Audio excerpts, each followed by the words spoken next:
Take one. Action.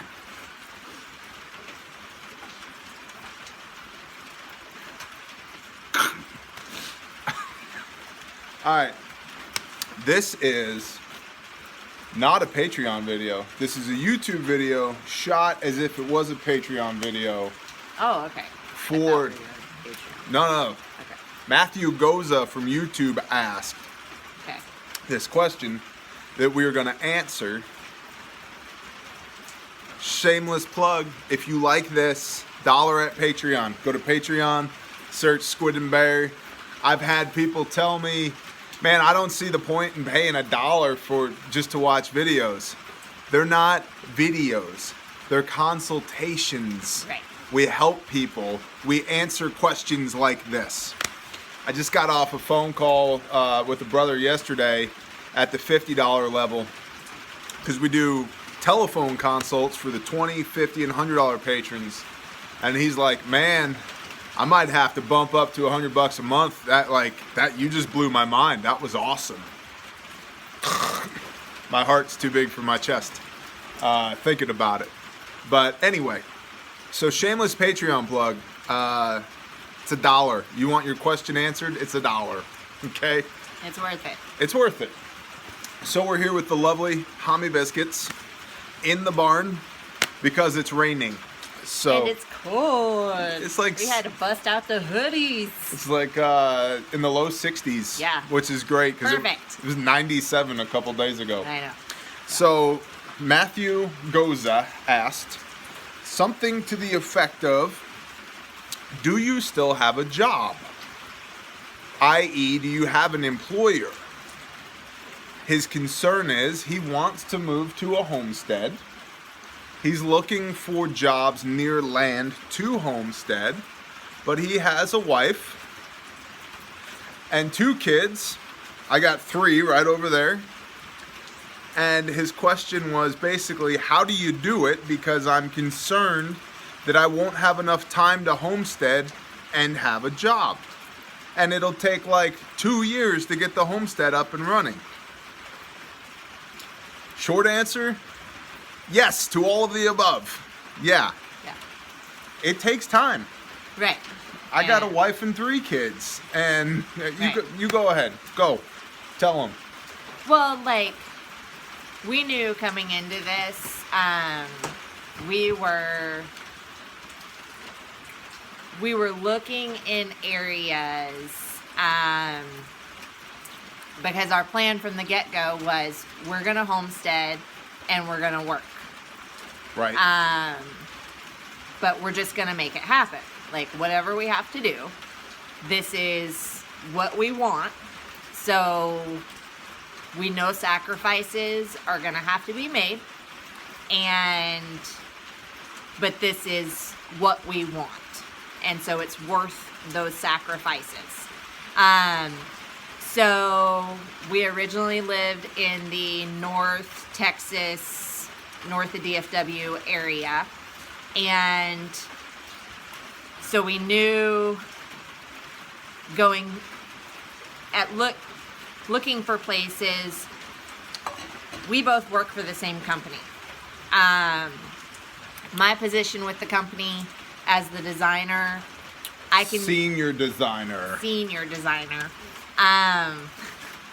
I can do my job from home.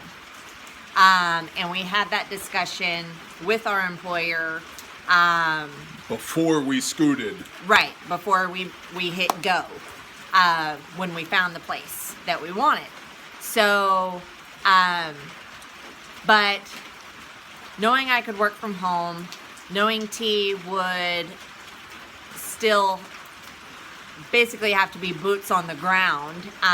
His job is such that he has to physically be there. We wanted to keep it so that we knew he would have to commute, but we didn't want him having to drive a day to get home and then, back to DFW. So we kept our search criteria within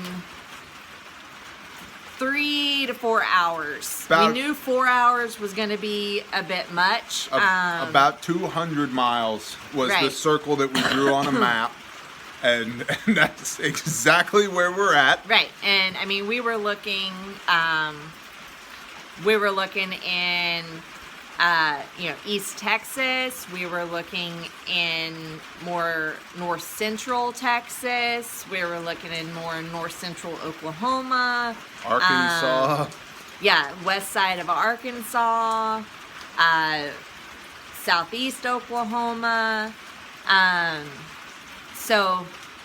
But we knew when we decided to do this that TJ, our ideal situation was that T would work or be able to come home for like a 3-day weekend.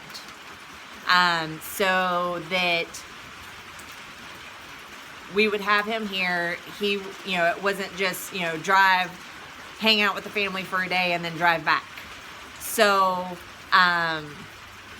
Well, and it's important to note that as general manager, I run the day-to-day tactical of the business. Right. And so I just told everybody at the business, hey, we're doing 4-day weeks now. yeah. We're doing 4 10s instead of 5 8s. And there was a little bit of a, what? Yeah. Huh? But everybody likes it. I mean, who doesn't Well, like a 3-day weekend? they've gotten used to it. Yeah. You just stay 2 extra hours every day, and then you don't need to be here on Friday. And Right. once that caught on, it was kind of like, this is all right. It's Yeah. like, yeah, it's all right. So, but I had the authority to make that happen. Yeah. So that was a blessing. With approval from the owner. They but don't yeah, care. I mean, The yeah. basic conversation was, as long as productivity stays the same or gets better, I don't care. Right.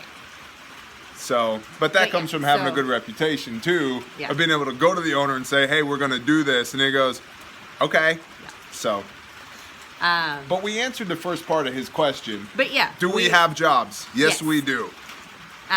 Yes, we do. Yeah. Mine only requires me to work a few hours a week. So. Right now. Right now, yeah. It's an as needed. And When a new so- project starts, you're very involved on the front end. Right. I'll put 8 to 10 hours. You're very involved on the front end, and then you kind of maintain through the life of the project towards Right. the back end of the job. So we front load your work with the design and orchestration and all of that, interfacing with the client. So when a new job comes in, it's more harmony intensive. And then what she does is, check all the boxes and make everything pretty, and then hand that off to me. And then I knife hand and yell at people until it gets done. And then I hand checks to the owner. So, But yeah, so we knew that he was going to be gone. It was going to be a lot on me. And I was 100% okay with that, knowing that we were going to get the place that we wanted, that we were going to be able to do this with my grandmother, which was a huge, huge part of it's the motivation. doing all of this. Yeah, we wanted to be one with my grandma. So, Echad. right. So you have to know that there's gonna be sacrifices in doing something like this, especially, if you're wanting to maintain having a job. Yeah, Yeah. I spend $400 a month and 32 hours a month on the road Yeah. right now. Just between fuel, getting back and forth, and Just on travel and maintenance and my time. Right. It's 32 hours a month and $400 a month just to facilitate coming and going from the homestead. Right. So, yes, we have jobs. Time management is critical. Right. Absolutely critical. And I think that's something that you're probably apprehensive about. It sounds like it. How am I going to have the time to earn money and run a homestead? The answer is work more. Right. Time management is absolutely critical. You need to identify targets, prioritize, and then execute. Yeah. And we have... Well, I was going to say, like, the days that you're here, that's what we do. Yeah. Like, you know, I do little things throughout the week, but taking care of a 2-year-old in that process really limits what I can do, because, you know, I used to be a contractor, and so just about anything I know how to do, but being able to do it while chasing a 2-year-old is really, really hard. I don't know. You're slacking. I don't know why you don't get more done. Right. And so, you know, we do have the 11, almost 12-year-old and the 10-year-old. But they go to school during the day. So whenever they're home, you know, they'll help in watching the baby, so that, you know, if I need to get something done, I can without that distraction. But we really try to prioritize. Like, I think of projects during the week, he thinks of stuff that he wants to do, and it's kind of become like Thursday night, Friday morning, we'll sit down together and say, okay, these are the things I want to tackle, these are the things he wants to tackle, let's put a priority to, you know, whichever. And prioritize and execute. Drill that phrase into your brain. Right. Prioritize and execute. And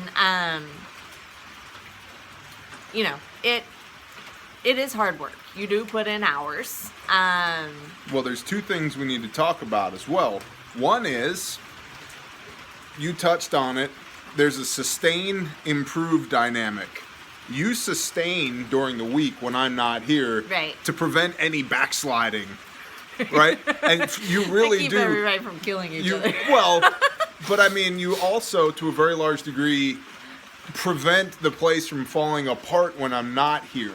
Right. Which is important to talk about, because, like, she'll call me and be like, the baby flushed a whole roll of toilet paper down the toilet, and I'm sitting on the floor, and the baby's covered in Cheyenne's lip gloss, and I got the toilet all apart, and there was a ball of toilet paper the size of my head, and blah, blah, blah. I'm like, baby, I love you. I'll be home Thursday night. Right. You can do it. Yeah. Right? So when there's sustain, she's sustaining, keeping the place from falling apart, and then we are improving when we have an opportunity, when we're not doing this or leading our family, being the priest and priestess of our home and our property, and planting and managing animals and all of that.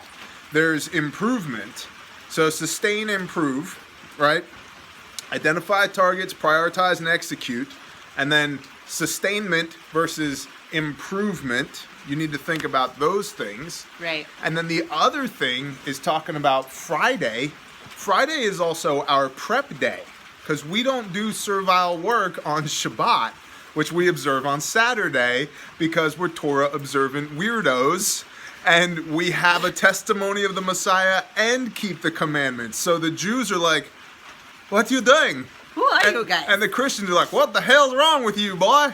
So, like, nobody gets it, but we don't do work on Saturday, right, which, no feeding animals, no hauling water, no digging in beans, no fixing the creek, no swinging hammers, no patching holes in the roof. Like, it all stops, and we focus on the Father. We do this instead of this, and we chill. But it makes Friday even more hectic. Right. It makes Sunday even more hectic. So you have to identify targets, prioritize, and execute, because otherwise you're going to get so overwhelmed, so flustered. Your family, I mean, and we're going through this now, which is why I'm transitioning from Texas to Oklahoma full time, because it's like, great, the place didn't burn down this week. Where's Dad? I don't know. He's been outside working from sunup to sundown. Oh, can we hang out after sundown? No, he's exhausted. So Right. There's balances everywhere, Yeah. but it's gonna take more of you, brother. Yeah. Homesteading is not for the faint of heart, but it will make you stronger by doing it. You're gonna learn Right. so much about you and your spouse and your kids. I was gonna say you have to have a team. Yes. Like, everybody has to have the buy-in of, Amen. this is what we want. Because it's gonna take a team. Like, you can do it by yourself. But you're gonna be much happier if you have help. And, I don't know. The reward is so much Right. greater too. It's like watching Aspen, our 2-year-old, she gets like legit excited. Beans! I love beans! It's like, and she's shelling beans with her little tiny hands, and Right. or like she'll pop the husk of the black-eyed peas open and just whoosh, and beans go everywhere, and it's like opening presents to her on a holiday or a Right. birthday. She loves it. Yeah. And it is more. It's more everything. It's so much more real. Yes, it's harder, but it's also more rewarding. It's Right. more real. It's like owning your own business. The lows are much lower. Right. The highs are much higher because you invested in it and your team is invested in it. Yeah. And I've learned about you, you've learned about me, the kids are learning about themselves and each other, and the entirety of our relationship, I've always told you, like, hey, I grew up on land. Right. I worked in the woods. Like, I know animals, I know crops, I've had these huge gardens, I've run chainsaws, and I'm not saying you did this, but I could see how you'd be like, whatever, dude, shut up. We live in suburban Texas. Who cares? Right. Right? But for me to come out here and be like, I love when the sun has just come up, walking through our gardens with my coffee and just looking and being like, that's awesome. I could tell that thing grew a 3/8 of an inch since yesterday, Yeah. or like making firewood with your own hands and, just. Well, just making it beautiful. Because, like, our Yeah. place, it was really, like, they mowed the grass, but that was really That was about about it it, yeah. that they did with this place. And so, like, our projects here recently have been, trimming all the trees. Like, they're all, super low to the ground, knock your head off as you're walking through, or riding lawnmower, you have to duck down and, So, so really turning a place into what you want, because there was houses here, and there's trees here, and the basic groundwork was already here. So it's just been our jobs to maintain it and beautify it and really turn it into what we wanted. But I was gonna say also, like, with the teamwork, like, we've been together for almost 8 years now, and we've worked together side by side Yep. for 7.5 of those years. Yep. So, like, we know, Legit. right, we know each other. We've probably spent more time together as two people than a lot of people who have been married for 20 years. Yeah. Because, like, we literally have worked hand in hand. Like, if you ever get on a good team or a good crew and where you're working on something, you can just hold your hand out and the guy you're working with puts exactly what you need in your hand because he knows, like, you don't need words. It's just, Right. yeah. So, so you need to have something like that, because it's, the challenges of having a homestead is going to challenge your relationship. Amen. So, because you're gonna need more from each other than you ever needed living in suburbia. Amen. Hey, did you So- check the mail? That's it. That's pretty much it. You know what I mean? We're low on milk. Roger Right. that. Pay the bills. Yeah. And now we're like, we need cows for milk. Right, It's yeah. funny how your perception changes. It's like, oh, we'll just swing by the store and grab milk. No, we need cows for milk or goats for milk. Right. So you legit told me yesterday, you're like, we really need to think about getting something to milk. Yeah. I'm like, I okay. spend a lot of money on milk. A lot. And yeah, we need Yeah. we need something that And- gives us some free milk. And what did I tell you? You need to talk to Sister Kate. Yep. So you're killing it, man. You're doing great. So yeah, so you need to make sure you have a good foundation in your relationship with your family before you hit go. And manage expectations too, Right, because with yeah. our older kids, I let them know, we let them know, sat them down and was like, look, this is going to be a lot more fun, but it's going to be a lot more everything. Right. It's going to be more work. It's going to be longer days. Everybody's going to have to be more bought in. Right. There's going to be a lot more of the things that we don't want to do, but still have to get done. Yeah. It's- Because they're in like the preteen, you know, like Yeah. the 10, almost 12 age, and you know, that time period of a kid's life is challenging anyways. So for both the kid All and around. the parents. But so we knew, like, doing, you know, because the place that we lived in, like, that's where they started school. That's, you know, that was That was home. their home. So we knew, like, at this particular time in their life, doing something like this was gonna be hard. Yep. And, you know, whereas, you know, Aspen, the little one, it didn't phase her. She was made for this place. Right. So, And so, you know, that's something to consider too. Your kids, because you know, not saying you don't have a homestead because your kids don't want to. that's what I was going to say too. But it does need to be a topic of conversation with them, and, you know, don't sugarcoat it.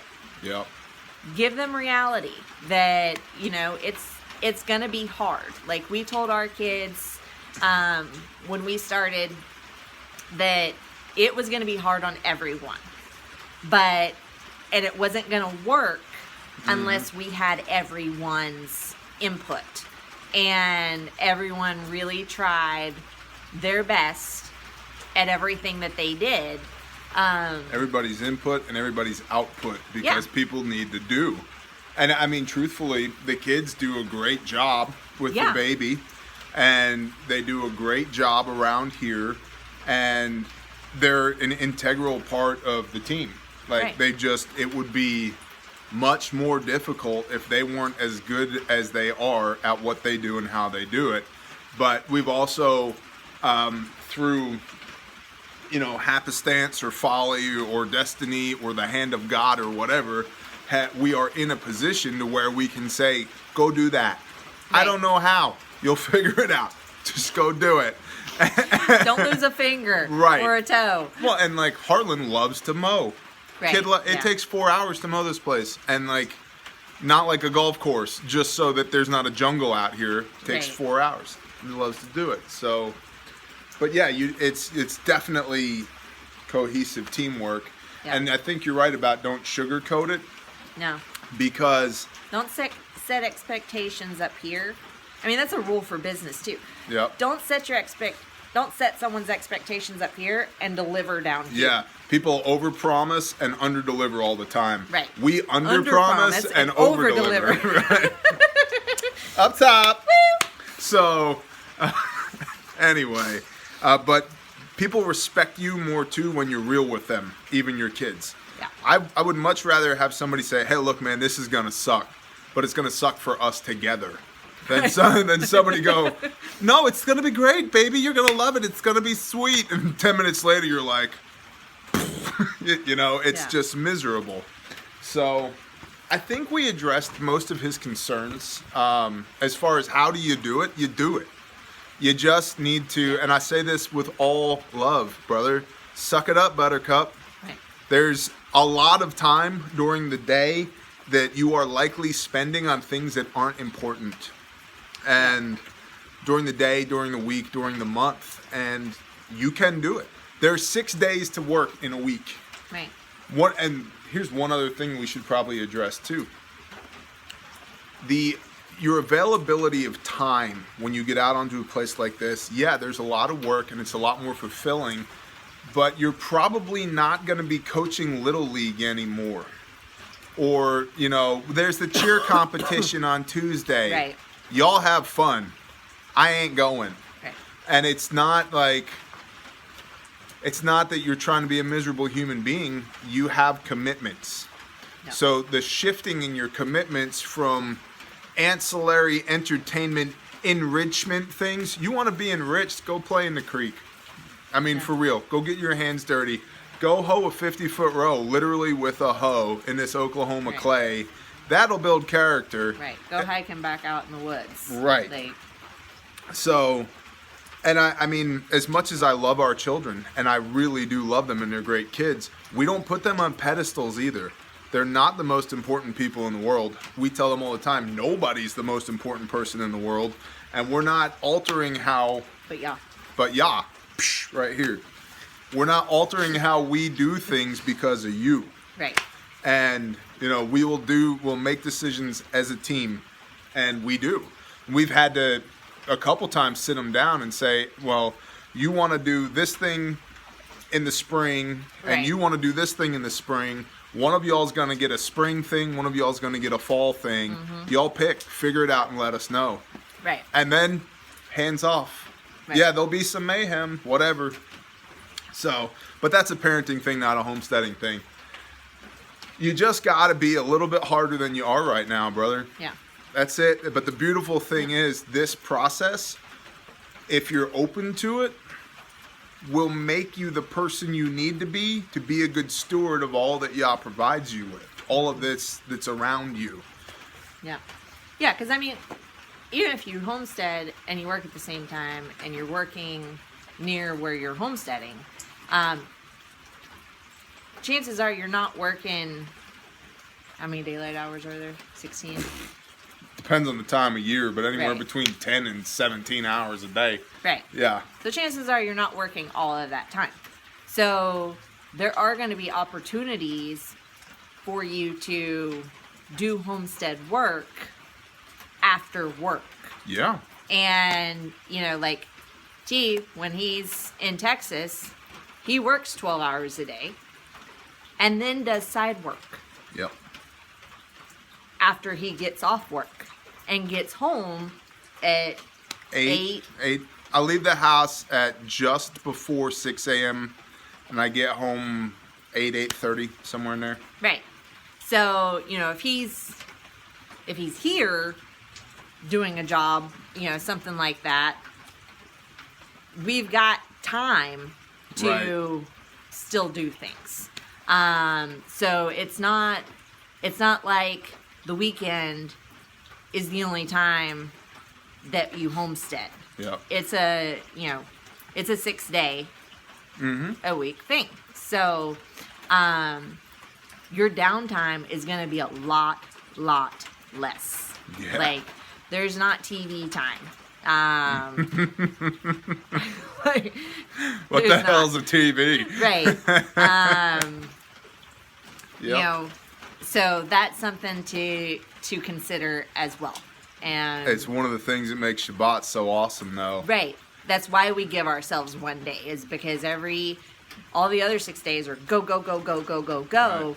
Get this stuff done. That you need that one day to just and refresh and renew.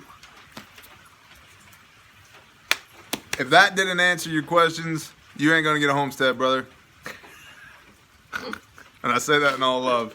You can do it. You absolutely can do it. It starts here. If you train this will follow. The knees will follow. You can also train this, and then this, and this will follow. But it's entirely doable. look for reasons why you can do it, not for reasons why you can't do it. There's Amen. always going to be reasons why you can't do it. Right. They don't matter. There's reasons why we shouldn't be here right now. Yeah. There's reasons why this can't work right now, and yet it does. Yep. It works great. Determination. You gotta have determination if you really want it. And you should have a plan, and you should work the plan, but don't be married to the plan. Be married to what the plan is trying to accomplish. So when your plan goes to hell, you don't freak out. Right. You just make another plan. Improvise, adapt, overcome. Yeah. Cool. Good job. Thanks. Bye, Matthew Goza.